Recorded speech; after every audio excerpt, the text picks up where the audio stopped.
আসসালামু আলাইকুম দর্শক, স্বাগত জানাচ্ছি আরটিভি সন্ধ্যা সংবাদে। আপনাদের সঙ্গে রয়েছে আমি নীরা ফেরদৌস এবং আমি ফাহমিদা সালাম। বাংলাদেশ থেকে মিয়ানমার হয়ে চীনে ইকোনমিক করিডোরের প্রস্তাব দিয়েছেন চীনের প্রেসিডেন্ট শি জিনপিং। চীন সফরের শেষ দিনে প্রধানমন্ত্রী তারেক রহমানের সঙ্গে দ্বিপাক্ষিক বৈঠকে তিনি এ প্রস্তাব দেন। বৈঠকের পর ব্রিফিংয়ে এ তথ্য জানান প্রধানমন্ত্রী কার্যালয়ের মুখপাত্র মাহাদি আমিন। প্রধানমন্ত্রী উপদেষ্টা হুমায়ুন কবির জানান, বাংলাদেশের সঙ্গে ঐক্যবদ্ধ থেকে গ্লোবাল সাউথে সুদৃঢ় অবস্থান নিশ্চিত করতে চায় চীন। চীন থেকে এ বিষয়ে আরও জানাচ্ছেন মাহিদুর রহমান রুবেল। স্বনির্ভর অর্থনীতি আর স্বকীয় সংস্কৃতির দেশ চীন সফরের শেষ দিনটা প্রধানমন্ত্রী তারেক রহমান শুরু করেছিলেন চীনের জাতীয় বীরদের সম্মান জানানোর মধ্য দিয়ে। 19 ও 20 শতাব্দীতে চীনের স্বাধীনতা, সার্বভৌমত্ব ও সমাজতান্ত্রিক বিপ্লবে প্রাণ বিসর্জনকারী বিপ্লবী বীরদের স্মৃতির প্রতি শ্রদ্ধা নিবেদন করেন প্রধানমন্ত্রী। এরপর সফরের সবচেয়ে গুরুত্বপূর্ণ বৈঠকে যোগ দেন বাংলাদেশ সরকারের প্রধান। চীনের রাজশিক গ্রেট হলে বৈঠকে বসেন বাংলাদেশের প্রধানমন্ত্রী ও চীনের প্রেসিডেন্ট শি জিনপিং। দুই দেশের স্বার্থ সংশ্লিষ্ট বিভিন্ন বিষয় আলোচনা হয় বৈঠকে। ব্যবসায়, বিনিয়োগ, অবকাঠামো উন্নয়নের বিষয়গুলো স্থান পায় আলোচনায়। বাংলাদেশের নদী ব্যবস্থাপনা, সেবা খাত সহ বিভিন্ন ইস্যুতে একসাথে কাজ করতে চায় ঢাকা ও বেইজিং। এই ঐতিহাসিক রাষ্ট্রীয় সফরের মাধ্যমে একটা দীর্ঘমেয়াদী কৌশলগত অংশীদারিত্বের সম্পর্ক তৈরি হয়েছে, যার ভিত্তি আমাদের দ্বিপাক্ষিক সম্পর্কের উপর বহুপাক্ষিক আলাপ আলোচনা এবং বিষয়কে আমরা কভার করেছি। সো ইন ওয়ান টার্ম আমরা যদি বলি, ঐতিহাসিক রাষ্ট্রীয় সফরের মাধ্যমে আমরা একটি long term strategic partnership Bangladesh এবং চীনের ভিতর বিল্ড হতে দেখেছি। সংবাদ সম্মেলনে জানানো হয়, মিয়ানমারের ভেতর দিয়ে বাংলাদেশ পর্যন্ত বাণিজ্যিক করিডোরের প্রস্তাব দিয়েছে চীন। রোহিঙ্গা প্রত্যাবর্তনে সহযোগিতা করারও আশ্বাস দেওয়া হয়েছে। আঞ্চলিক সামরিক আন্তঃসহযোগিতা বাড়াতে বাংলাদেশের পাশে থাকবে চীন। আমাদেরকে কথা দিয়েছে যে আমরা যখন চাই ওনারা মায়ানমারের সাথে আমাদেরকে কোনো ডায়ালগ প্রয়োজন হলে সেখানে ফ্যাসিলিটেট করবে, এবং আমরা সেই ভলান্টারি এবং ডিগনিফাইড ওয়েতে রোহিঙ্গা প্রত্যাবাসন, যেটা ইতিপূর্বে শহীদ প্রেসিডেন্ট জিয়াউর রহমান এবং দেশনেত্রী বেগম খালেদা জিয়ার সময় শুধুমাত্র সম্ভব হয়েছিল, আমরা এই বিষয়ে সামনে আলোচনা শুরু করব। জানানো হয়, বাংলাদেশ এক চীন নীতিতে বিশ্বাসী। China will support the Prime Minister to lead the country towards prosperity. They will support Bangladesh, his Prime Minister, Honorable Tariq Rahman, to lead the country towards prosperity. China is ready to align with Bangladesh's development. পরে China communist পার্টির ঐতিহাসিক museum পরিদর্শন করেন প্রধানমন্ত্রী তারেক রহমান। এছাড়া national people's কংগ্রেসের standing কমিটির সদস্যদের সাথে সৌজন্য সাক্ষাৎ করেন তারেক রহমান। প্রধানমন্ত্রীর চীন সফরের মাধ্যমে বাংলাদেশের সাথে চীনের বন্ধুত্ব সম্পর্ক উন্নয়নের পাশাপাশি ব্যবসায়, বিনিয়োগ এবং কর্মসংস্থান বাড়বে বলেই মনে করা হচ্ছে। বাংলাদেশ তার প্রত্যাশার কতটুকু ছুঁতে পারবে সেটি এখন দেখার বিষয়। মাহিদুর রহমান রুবেল, আরটিভি, বেইজিং, চীন। গুম হওয়া ঘটনার সাথে আর সম্পর্কিত হতে চান না জানিয়ে প্রকাশ্যে দোষীদের বিচার ও শাস্তি হওয়া উচিত বলে মন্তব্য করেছেন বিএনপি মহাসচিব ও এলজিআরডি মন্ত্রী মির্জা ফখরুল ইসলাম আলমগীর। বলেন, গুম নিয়ে দলীয় রাজনীতি নয়, বিচার চান দোষীদের। আন্তর্জাতিক নির্যাতন দিবস অনুষ্ঠানে তিনি এসব কথা বলেন। একই অনুষ্ঠানে চিফ প্রসিকিউটর আমিনুল ইসলাম জানান, 42টি পরিবারের গুমের তদন্ত শুরু হয়েছে। 1 বছরের মধ্যে এসব মামলার বিচার শেষ হবে বলে জানান। আরও জানাচ্ছেন বিপুল দেবরায়। আমার বাবা, আমার চাচুরা দিনের পর দিন, মাসের পর মাস, বছরের পর বছর থেকেছে। এভাবে নির্যাতন ও বাবা হারানোর গল্প বলছিলেন স্বেচ্ছাসেবক দলের নেতা কাউসার হোসেনের মেয়ে লামিয়া আক্তার মিম। বলেন, কিছু বুঝে ওঠার আগেই হারাতে হয়েছে বাবাকে। সকালে রাজধানীর কৃষিবিদ ইনস্টিটিউটে আন্তর্জাতিক নির্যাতন দিবস উপলক্ষে মায়ের ডাকের উদ্যোগে আলোচনা সভায় তিনি এসব কথা বলেন। আমি তো কিচ্ছু চাইনি, আমি শুধু আমার বাবার বিচারটা চেয়েছিলাম। আওয়ামী লীগ শাসনামলে গুম হওয়া ব্যক্তি ও স্বজনরা বলেন, এই দেশে যাতে আর গুম নির্যাতন না হয় তার জন্য সরকারকে কাজ করতে হবে। আমরা শুধু স্বজন হারাইনি, আমরা নির্যাতিত হয়েছি। যারা এর সাথে জড়িত ছিল তাদের দৃষ্টান্তমূলক শাস্তি, এবং আমরা যারা ভিকটিম আছি তাদের একটি রাষ্ট্রীয় স্বীকৃতি। 42টি পরিবারের গুমের তদন্ত শুরু হয়েছে জানিয়ে চিফ প্রসিকিউটর আমিনুল ইসলাম জানান, 1 মাসের মধ্যে তদন্ত শেষ করে দোষীদের বিচারের মুখোমুখি করা হবে। 42টি পরিবারের গুমের তদন্ত আমি অত্যন্ত জোরালোভাবে শুরু করেছি। আশা করছি ইনশাল্লাহ আমি 1 মাসের মধ্যে শেষ করতে পারব। ফ্যাসিস্টদের বিরুদ্ধে সবাইকে ঐক্যবদ্ধ থাকতে হবে বলে জানান ডেপুটি স্পিকার কাইসার কামাল। বাংলাদেশ যেন আবারও কখনো কোনো সময়ে ফেসিস্টের মুখোমুখি হতে না হয়, সেই জন্য সবাইকে আমরা ঐক্যবদ্ধভাবে কাজ করব। বর্তমান সময়ে কোনো গুম ও নির্যাতনের ঘটনা ঘটলে এর দায় বর্তমান সরকার এড়াতে পারবে না বলেও জানান এই মানবাধিকার কর্মী। মংলায় যে ঘটনাটি 2 মাস আগে ঘটেছে, এটির কিন্তু সরকারের দায় রয়ে গেছে। আইন শৃঙ্খলা রক্ষাকারী বাহিনী দ্বারা যদি এই ঘটনাটা ঘটে থাকে, তাহলে তাদেরকে দৃষ্টান্তমূলক শাস্তি এখনই দিতে হবে। যদি না দিতে পারেন তাহলে এই গুম ঠেকাতে পারবেন না। বিএনপি মহাসচিব ও এলজিআরডি মন্ত্রী জানান, গুম নিয়ে দলীয় রাজনীতি চান না, বিচার চান দোষীদের। আমরা আর এই গুম হয়ে যাওয়া ঘটনাগুলোর সঙ্গে সম্পৃক্ত হতে চাই না ভবিষ্যতে। আমরা এই সব গুম হওয়া, অত্যাচারিত, নির্যাতিত, এগুলো নিয়ে কোনো দলীয় রাজনীতি করতে চাই না। এ ব্যাপারে আমরা সবাই এক। গুম নির্যাতন দেখা গেলে সবাইকে সমবেতভাবে প্রতিবাদ করতে হবে জানিয়ে মির্জা ফখরুল আরও জানান, গুম হওয়া পরিবারদের জন্য ভাতা রাখার ব্যবস্থা করা হবে। তার গুম হয়ে পরিবারগুলোকে কেন ভাতা দেওয়া হবে না? বিপুল দেবরাই, RTV, ঢাকা। সরকার একজনকেও পুশিন হতে দেয়নি, সীমান্তে বিজিবি সতর্ক রয়েছে বলে জানিয়েছেন স্বরাষ্ট্রমন্ত্রী সালাউদ্দিন আহমদ। সকালে আন্তর্জাতিক মাদক বিরোধী দিবস অনুষ্ঠানে সাংবাদিকদের প্রশ্নের জবাবে একথা বলেন তিনি। বলেন, বেনজির আহমেদের বিষয়ে দুবাই সরকার নথিপত্র চেয়েছিল, যা 3 দিনের মধ্যে পাঠানো হয়েছে। তবে এরপর আরব আমিরাত সরকার থেকে আর কোনো তথ্য পায়নি সরকার। দীপ্ত চন্দ্রপালের রিপোর্টে বিস্তারিত। আন্তর্জাতিক মাদকদ্রব্যের অপব্যবহার ও অবৈধ পাচার বিরোধী দিবস উপলক্ষে আলোচনা সভার আয়োজন করে মাদকদ্রব্য নিয়ন্ত্রণ অধিদপ্তর। অনুষ্ঠানে সংস্থাটির মহাপরিচালক মাদকের ভয়াবহতা তুলে ধরে সবাইকে সচেতন হওয়ার আহ্বান জানান। ব্যাপক জনসম্পৃক্ততা, সামাজিক আন্দোলন, সকলের ঐক্যবদ্ধ প্রচেষ্টার মাধ্যমেই একটি মাদকমুক্ত বাংলাদেশ গড়ে তোলা সম্ভব। এ সময় প্রধান অতিথির বক্তব্যে স্বরাষ্ট্রমন্ত্রী বলেন, সীমান্তে ভারত যেভাবে পুশিনের চেষ্টা করছে তা যথাযথ নয়। যদি কোনো বাংলাদেশি সেখানে থাকে তাহলে পররাষ্ট্র মন্ত্রণালয়ের মাধ্যমে তালিকা দিতে পারে ভারত। পুশিন ঠেকানোর জন্য সতর্ক আছে আমাদের বিজিবি, খুব প্রশংসনীয় কাজ করছে। ডিপ্লোম্যাটিক্যালি তাদেরকে আহ্বান জানিয়েছি, যদি সেরকম কোনো বাংলাদেশি নাগরিক সে দেশে অবস্থান করে থাকে তাহলে পররাষ্ট্র মন্ত্রণালয়ের মাধ্যমে তাদের তালিকা যেন প্রদান করে, আমরা তাদের ন্যাশনালিটি ভেরিফাই করব। বেনজির ইস্যুতে মন্ত্রী বলেন, দুবাই সরকার নথিপত্র চেয়েছিল, সেগুলো 3 দিনের মধ্যে পাঠানো হয়েছে। পররাষ্ট্র মন্ত্রণালয়ের মাধ্যমে সেটা ইউই গভর্নমেন্টের কাছে গিয়েছে, আমাদের এমবাসি ইউই গভর্নমেন্টের কাছে হস্তান্তর করেছে কয়েকদিন আগে। ইউই গভর্নমেন্টের তরফ থেকে আমাদেরকে কিছু জানানো হয় না, আশা করি খুব শিগগির জানানো হবে। এছাড়াও হাদি হত্যা মামলার 3 আসামি ভারতে গ্রেপ্তার রয়েছে জানিয়ে মন্ত্রী বলেন, তাদেরকে দ্রুতই দেশে ফিরিয়ে আনা হবে। ভারত সরকারের কাছে তাদেরকে ফেরত পাওয়ার জন্য, রিপেট্রিয়েট করার জন্য এক্সট্রাডিশন চুক্তি মোতাবেক প্রয়োজনীয় কাগজপত্র এবং ওয়ারেন্ট সহকারে আমাদের কাগজপত্র তখনই পাঠিয়েছি। আশা করি তাদেরকে আমরা ফেরত পাবো। মাদকদ্রব্য নিয়ন্ত্রণ অধিদপ্তরকে আরো কার্যকর ও আধুনিক করতে কর্মকর্তাদের 9mm অস্ত্র দেয়া হবে। পাশাপাশি প্রযুক্তি নির্ভর সক্ষমতা বাড়িয়ে মাদক পাচার ও ব্যবসার বিরুদ্ধে কঠোর অবস্থান নেয়ার কথাও জানান তিনি। দীপ্তচন্দ্র পাল, RTV, ঢাকা। ফ্যামিলি কার্ড কাউকে খুঁজতে হবে না, ফ্যামিলি কার্ডই পৌঁছে যাবে প্রাপ্যদের দোরগড়ায়, এমন মন্তব্য করেছেন নারী ও শিশু বিষয়ক মন্ত্রী ডাক্তার AZM জাহিদ হোসেন।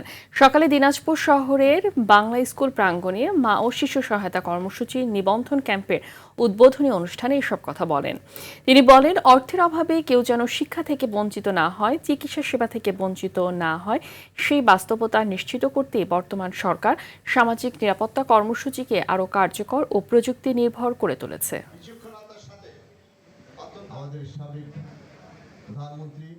যত বাংলাদেশের ভালো কিছু কাজ আছে প্রত্যেকটার সাথে জড়িত যে নাম সেটি হচ্ছে জিয়াউর রহমান।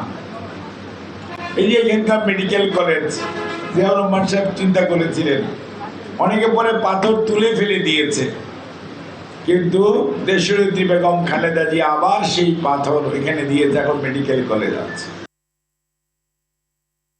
বিভিন্ন মন্ত্রণালয়ের দায়িত্ব নিয়ে কথা বললেও স্বরাষ্ট্রমন্ত্রী নিজ মন্ত্রণালয়ের বিষয়ে উদাসীন বলে মন্তব্য করেছেন বিরোধী দলীয় নেতা ও জামায়াতের আমির ডাক্তার শফিকুর রহমান। সকালে জামায়াতে ইসলামীর মজলিসে শুরার উদ্বোধনী বক্তব্যে তিনি বলেন, জনগণ যে ফ্যাসিবাদী ধারার পরিবর্তন চেয়েছিল, সরকারি দল জনগণের সেই গণভোটের মতো মৌলিক সংস্কারের বিষয়গুলো অগ্রাহ্য করেছে, তবে তার দল অগ্রাহ্য করবে না। এছাড়া সরকারকে নিজেদের দায়িত্ব সঠিকভাবে পালন করার আহ্বান জানিয়ে ভালো কাজে সহযোগিতা করার আশ্বাস দেন। এ সময় জুলাই সনদ ও গণভোটের রায় বাস্তবায়নে দেশবাসীকে সাথে নিয়ে প্রতিরোধ গড়ে তোলা হবে বলেও সরকারকে হুঁশিয়ারি দেন বিরোধী দলীয় নেতা। আমাদের দুর্ভাগ্য যে আমাদের একজন স্বরাষ্ট্রমন্ত্রীও আছে, তিনি সকল মন্ত্রণালয়ের দায়িত্ব সংসদের ভিতরে পালন করেন, কিন্তু তার আপন মন্ত্রণালয় এইটার দিকে নজর দেওয়ার কোনো সুযোগ নেই।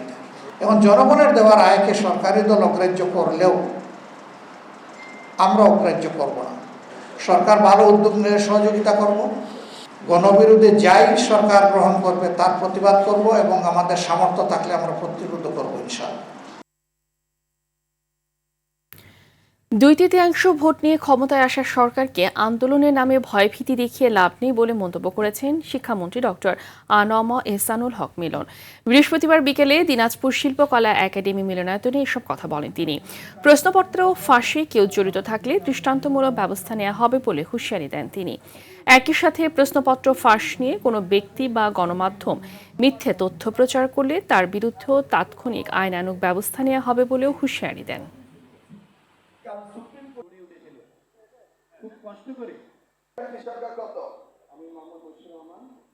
কেউ প্রশ্নপত্র আউট হয় এবং তার সাথে সংশ্লিষ্ট থাকে, এমন ব্যবস্থা নেওয়া হবে যে সারা জীবনের জন্য মনে থাকে। এবার যদি কেউ প্রশ্নপত্র নিয়ে বিরূপ মন্তব্য করেন, সাথে সাথে তাকে পুলিশ আটকাবে, তারপর প্রমাণ করবে যে প্রশ্নপত্র আউট হয়েছে কি হয়নি। ঢাকা উত্তর সিটি কর্পোরেশনে এলাকা ভাগ করে রসিদ দিয়ে চলে কোটি কোটি টাকার ময়লা বাণিজ্য। বিএনপির নাম ভাঙিয়ে গুলশান এলাকায় কর্পোরেশনে নির্ধারিত অঙ্কের 3.5 গুণ অর্থ উঠানোর অভিযোগ সাবেক যুবদলের এক নেতার বিরুদ্ধে। এদিকে বেতন ছাড়াই কাজ করতে হয় বলে অভিযোগ ময়লা সংগ্রহকারী অনেকের। ময়লা বাণিজ্য নিয়ে এয়ার বাদলের ধারাবাহিকের আজ দেখুন দ্বিতীয় পর্ব। রাজধানীর গুলশান 2-এর 56 নম্বর রোডের এই ভবনটির 14টি ফ্ল্যাটের বিপরীতে ময়লার বিলের জন্য নেওয়া হয় 3,500 টাকা। সিটি কর্পোরেশনের নির্ধারিত অঙ্কের চেয়ে যা 2,500 টাকা বেশি। যারা নিচ্ছে এটা হলো মনে হয় দলীয় লোক, কিন্তু এটা সিটি কর্পোরেশনের লোক না সম্ভবত। ওরা পার ফ্ল্যাটে চাচ্ছিল হলো 500 টাকা 600 টাকা করে, মানে আমি এভারেজে দিচ্ছি হলো ওদেরকে 3500 টাকা পুরো বিল্ডিংয়ে। ফ্ল্যাট আছে 14টা, মানে 10টা রানিং আছে আমার। অভিযোগ রয়েছে এমন হারে টাকা তোলা হয় পুরো এলাকাতেই। দেখা যায় 50 থেকে 70 নম্বর সড়কের টাকা আদায়কারী প্রতিষ্ঠানের নাম একতা ক্লিনার এন্টারপ্রাইজ। কার নির্দেশে এবং কেন বেশি টাকা নেওয়া হয় জানতে রসিদে থাকা নম্বরে কল দিলে অপর প্রান্ত থেকে জানানো হয় সাবেক এক যুবদল নেতার নাম। ওদের তো ভাইয়ের ঠিকানা নাই, অফিস নাই তো। আমি তো ওই সাইটটা দেখাশোনা করি, ময়লা ঠিক মতো নাই কিনা জাস্ট আমি এটা দেখাশোনা করি। ওই সাইটটা হলো সংগঠনটা চালায়, ছাত্রদল আছে, যুবদল আছে, স্বেচ্ছাসেবক মহিলা দল আছে, এদের সাথে যোগাযোগ করেন, এদের প্রতিনিধি যারা আছে এদের সাথে যোগাযোগ করেন। যুবদলের আনিস আছে, আনিস আর আনিসের সাথে যোগাযোগ করলে হবে আপনার। প্রথম যে নাম্বারটা ওই আনিস আছে। অভিযোগের বিষয়ে জানতে ওই নেতার নম্বরে কল দিলে অন্য একজন রিসিভ করেন। সাংবাদিক পরিচয় পেয়ে কল কেটে দেন। আমরা আনিস ভাইয়ের সাথে কথা বলতে যাচ্ছিলাম। ময়লার বিষয়ে, একতা এন্টারপ্রাইজের বিষয়ে। বাসায় বাসায় গিয়ে ময়লা সংগ্রহকারীদের উপরও চলে জুলুম। নাম পরিচয় প্রকাশ না করার শর্তে একজন জানান, বেতন তো পানিই না, উল্টো তাদেরই টাকা দিতে হয়। বলেন, ময়লার সঙ্গে থাকা প্লাস্টিক সহ বিক্রয়যোগ্য পণ্য বিক্রি করে চলে তাদের সংসার। ভ্যানের জন্য এককালীন দিতে হয় মোটা অঙ্কের টাকাও। আমরা মুখ করলেই সমস্যা, মানে লাভ নাই। বেতন দেয় দূরের কথা, আরো মাসে 6,000 উল্টা যাওয়া লাগে। ঈদের প্রতি 8,000 দিতে না পেরে করা লাগতেছে। ময়লা সংগ্রহের এ কার্যক্রমে সঠিক ব্যবস্থাপনার দাবি ভুক্তভোগী সহ সংশ্লিষ্টদের। এ আর বাদল, RTV, ঢাকা। হামের মৃতের সংখ্যা 700 ছাড়িয়েছে। গত 24 ঘন্টায় হাম উপসর্গে সারা দেশে 4 জনের মৃত্যু হয়েছে। মৃতরা ঢাকা, সিলেট, ময়মনসিংহ ও চট্টগ্রামের বাসিন্দা। এই সময় হাসপাতালে ভর্তি হয়েছে 976 জন। আর এ পর্যন্ত সন্দেহজনক ও নিশ্চিত হাম রোগে মোট মৃতের সংখ্যা দাঁড়িয়েছে 702 জনে। হাম পরিস্থিতি নিয়ে বিজ্ঞপ্তিতে এসব তথ্য জানিয়েছে স্বাস্থ্য অধিদপ্তর।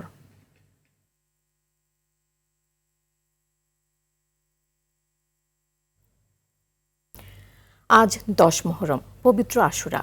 মুসলিম উম্মার জন্য শোক, ত্যাগ ও সত্য প্রতিষ্ঠার এক অনন্য স্মারক এই দিন।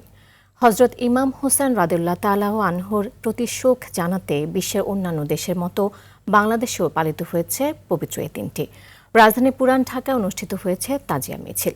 কারবালার ঘটনা থেকে শিক্ষা নিয়ে মুসলিম জাতিকে ইসলামের পক্ষে ঐক্যবদ্ধ হওয়ার আহ্বান জানানো হয় তাজিয়া মিছিল থেকে। মোহাম্মদ সাইমের রিপোর্টে বিস্তারিত। হিজরি 61 সনের 10ই মুহররম ইরাকের কারবালা প্রান্তরে ইয়াজিদ বাহিনীর হাতে নৃশংস হত্যাকাণ্ডের শিকার হন মহানবী হযরত মুহাম্মদ সাল্লাল্লাহু আলাইহি ওয়াসাল্লামের দৌহিত্র হযরত ইমাম হুসাইন রাদিয়াল্লাহু তাআলা আনহু ও তার পরিবারের সদস্যরা এবং অনুসারীরা।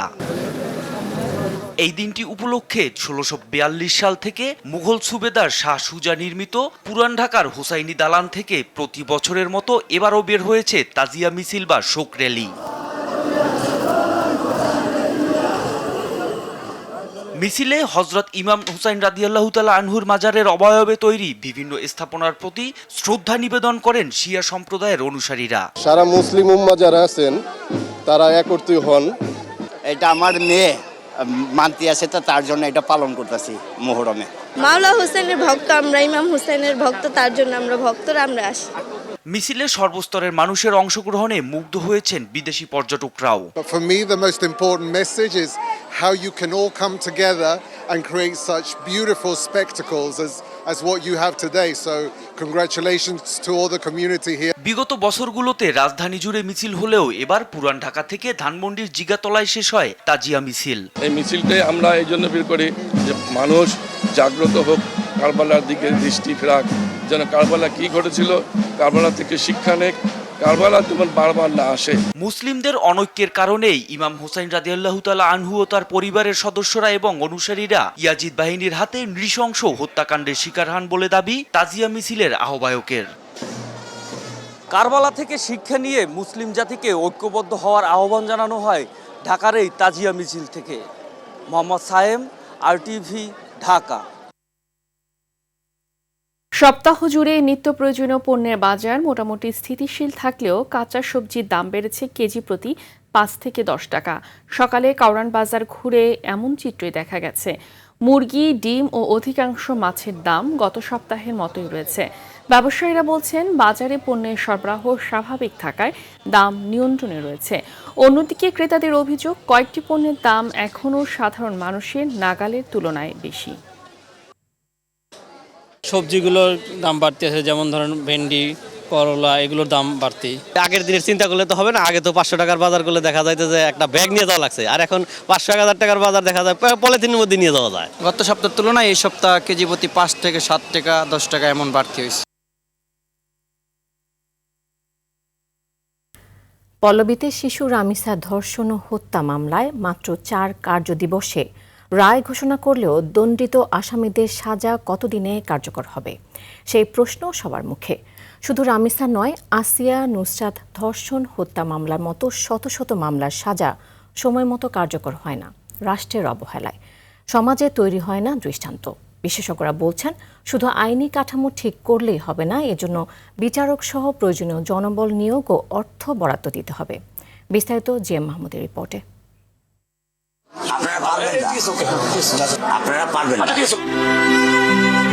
নিজের সন্তানের উপর চালানো পৈশাচিকতা ও নিষ্ঠুরতার বিচার পাওয়া নিয়ে শুরু থেকেই শঙ্কা জানিয়ে আসছিলেন রাজধানীর পল্লবীতে ধর্ষণের পর নৃশংসভাবে হত্যাকাণ্ডের শিকার শিশু রামিসার বাবা। এটা বড় যুবক 15 দিন, এরপর আরেকটা বড় কোনো ঘটনা পড়বে, এটা চলে যাবে। দেশের বিচার ব্যবস্থার করুণ অবস্থাই হয়তো তার মনে এই শঙ্কা তৈরি করেছে। এরপরই নড়ে চড়ে বসে সরকার। মাত্র 4 কার্যদিবসে চার্জশিট ও পরবর্তী 4 কার্যদিবসে বিচার শেষ করে রায় ঘোষণা দেশের বিচারিক ইতিহাসে নজির স্থাপন করে। এই রায় যখন বাস্তবায়ন হবে তখন আমি 100% সন্তুষ্ট হব। তবে শেষ হয়নি শঙ্কা, কারণ দণ্ডিত আসামিদের সাজা কার্যকরে উচ্চ আদালতের প্রক্রিয়া বেশ জটিল। রামিসার বাবার চোখের সামনে ঘুরছে তার মেয়ের মতো আছিয়া নুসরাত ধর্ষণ হত্যা মামলার মতো শত শত মামলা, যেগুলোর সাজা এখনো কার্যকর হয়নি। তবে বিশেষজ্ঞরা বলছেন এ নিয়ে ইতিমধ্যেই উদ্যোগ নিয়েছে সরকার। ন্যায় বিচারের নিরিখে যতটুকু সময় লাগবে আদালতের বিবেচনায়, ততটুকু সময়কেই কিন্তু আমাদেরকে গ্রহণ করতে হবে এবং আমাদেরকে পেশেন্ট থাকতে হবে, আমাদেরকে ধৈর্য ধরতে হবে এবং বিচারের জন্য অপেক্ষা করতে হবে। দ্রুত ন্যায় বিচার নিশ্চিতের সব বাধা সরকারকেই দূর করতে হবে বলেও জানান বিশেষজ্ঞরা। বিচারের দীর্ঘসূত্রিতার কারণে মানুষের বিচারের ব্যবস্থার উপর আসলে বিশ্বাস অনেকটা চলে গেছে। হাইকোর্টে কিন্তু আপিল শুনানির কোনো সময়সীমা নাই। এর আগে আসিয়া হত্যা মামলা 1.5 মাসে বিচার কাজ শেষ হলো, এখানে 1 বছরও রায় হচ্ছে না। এটা মাত্র 4 কার্যদিবসে বিচারিক আদালতে শেষ হলো, এখানে কতটুকু হবে? প্রশ্ন থেকে যায় যে এখানে রায় তো শেষ না, যদি এর পরবর্তীতে আসামি পক্ষ অ্যাপিলেট ডিভিশনে যায় তখন কি হবে? বহুল আলোচিত কিংবা সামাজিক যোগাযোগ মাধ্যমে ভাইরাল হওয়া ঘটনার মামলাগুলোর সাজা কার্যকরে সরকার উদ্যোগী হলেও আদালতে ঝুলে থাকা প্রায় 1/2 কোটি মামলার বিচার প্রার্থীরা আছেন চরম দুর্ভোগে। তাই শুধু বেছে বেছে নয়, সব মামলারই দ্রুত ন্যায় বিচার নিশ্চিতের পদ্ধতি চালুর দাবি বিশেষজ্ঞদের। GM Mahmud, RTV, Dhaka. লক্ষ্মীপুরের রায়পুরায় 3 মেয়ে ও মাকে কুপিয়ে হত্যার ঘটনায় অজ্ঞাতদের আসামি করে মামলা দায়ের করা হয়েছে। শুক্রবার বিকেলে নিহতের ছেলে সিফাত হোসেন এই মামলা দায়ের করেন।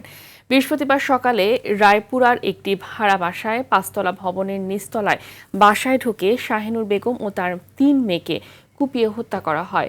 বাসার চিৎকার শোনার পর জানলা দিয়ে বাসায় এক অপরিচিত লোককে দেখতে পেয়ে স্থানীয় বাসিন্দা আফরোজা বেগম রানী বাহির থেকে গেট বন্ধ করে দেন। এতে অভিযুক্ত ঘাতক অন্তর মজুমদার ভবনের ভেতরে আটকা পড়ে।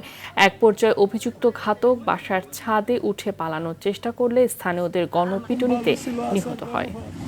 সব দিক দিয়ে ভালো ছিল আমার ভাতিজিরা। না কি কই গেল গা, হায় রে কি হইলো? আমি এখনো তো বিশ্বাস করতে পারি না। এই দিন ও দুপুরে এই শহরের উপরে এত শত্রুতা, তারা গড় দেখছি আর আমি বুঝি না। ময়নাতদন্ত হচ্ছে, ময়নাতদন্ত শেষে তাদেরকে লাশ হস্তান্তর করা হবে। আমরা স্থানীয়ভাবে ব্যাপকভাবে তদন্ত করতেছি। দর্শক, সন্ধ্যা সংবাদ এ পর্যন্তই। রাতের সংবাদ 11:15টায় দেখার আমন্ত্রণ রইল। ধন্যবাদ সবাইকে।